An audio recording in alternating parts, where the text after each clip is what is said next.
Hi guys, இனி நம்ம பார்க்கும்போது ஸ்டிச்சிங் எப்படி பண்ணுறது ஈஸியாக அப்படின்றது பார்ப்போம். ஃபஸ்ட்டு நம்ம என்ன பண்ணணும், எந்த இடத்துக்கு தேவையோ அந்த இடத்துக்கு தகுந்தாப்புல ஒரு கர்வ் ரெடி பண்ணணும். இங்கே பாருங்கள், நான் ஒரு கர்வ் ரெடி பண்ணி வச்சுருக்கேன். இந்த ஷேப் மாதிரியே இது பாருங்கள் ஃபுல்லாகவே. இது எப்படி எக்ஸாக்டாக நம்ம ரெடி பண்ணுறது அப்படின்றத பற்றி சொல்கிறேன். பார்த்திங்கன்னா நீங்களாக இருக்கும் கண்ட்ரோலர் டெக்ஸ்டில் இந்த மாதிரி இருந்தால் உங்களுக்கு த்ரெட் க்ரியேட் பண்ணும்போது ப்ராப்ளம் வரும். அதனால் இந்த கர்வ் வந்து நீங்கள் ரீபில்ட் பண்ணிக்கணும். செலக்ட் பண்ணி கர்வ்ஸில் பண்ணிங்கன்னா ரீபில்ட்னு இருக்கும்.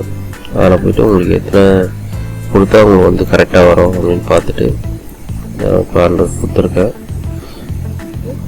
பார்ப்போம், ஷேப்ஸும் மாறல, எல்லாமே கரெக்டாக இருக்குது. அப்படியே கண்ட்ரோல் டெக்ஸ்ட் பார்த்திங்கன்னா உங்களுக்கு ஒரே ஈவனாக இருக்குது. சரிங்களா, இந்த மாதிரி தான் இருக்கணும் கர்வ். இந்த மாதிரி இருந்தால் தான் உங்களுக்கு க்ரியேட் பண்ணும்போது கரெக்டாக வரும் உங்களுக்கு.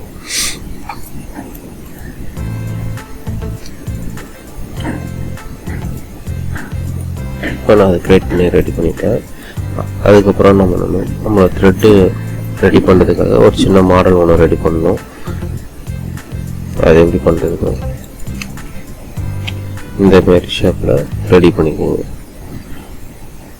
ஓகேங்களா, இதுதான் பேசிக் ஷேப். ஒரு த்ரெட்டு வந்து பண்ணுறதுக்கு ரெடி பண்ணிவிட்டு கரெக்டாக இதோட ஸ்டார்ட் பாயிண்ட், அதாவது ஸ்டார்ட் பாயிண்ட் எப்படி பண்ணணும்னா இந்த மாதிரி இருக்கும். யூ அண்ட் வின்னு போட்டிருக்கோம். சரி, இந்த பாக்ஸ் க்ரியேட் ஆயிரும். அந்த மாதிரி இருந்தாலே உங்களுக்கு தெரியும் தான் ஸ்டார்ட் பாயிண்ட்னு. அதனால் இங்கே இது அந்த பக்கம் இருந்துச்சுன்னா நீங்கள் வெர்டெக்ஸ் மாடல் வந்து அந்த பக்கம் வைங்க.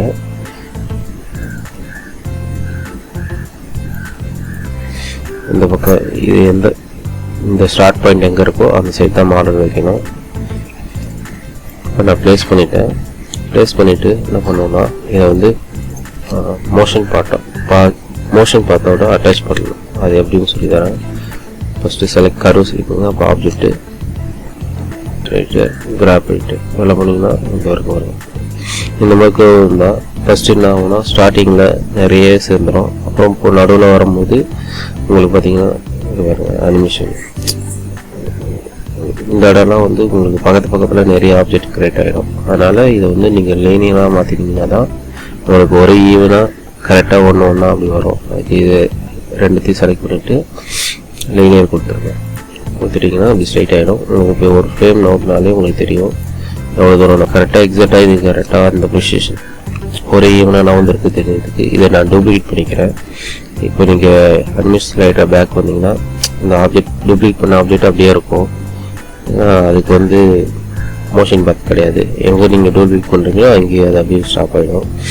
இப்போ பாருங்கள், உங்களுக்கு எக்ஸாக்டாக ஒரு ஃப்ரேமில் இருக்குது. ட்ரோனில் வச்சிங்கனாலும் உங்களுக்கு தெரியுது பாருங்க.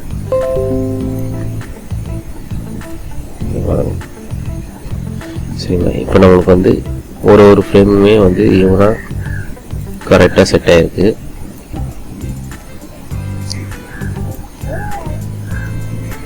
ஃபுல்லாகவே உங்களுக்கு த்ரெட் வந்து ஈஸியாக கரெக்டாக. இதுதான் ஈஸி ஸ்டெப்பு உங்களுக்கு த்ரெட்ஸ் க்ரியேட் பண்ணுறதுக்கு.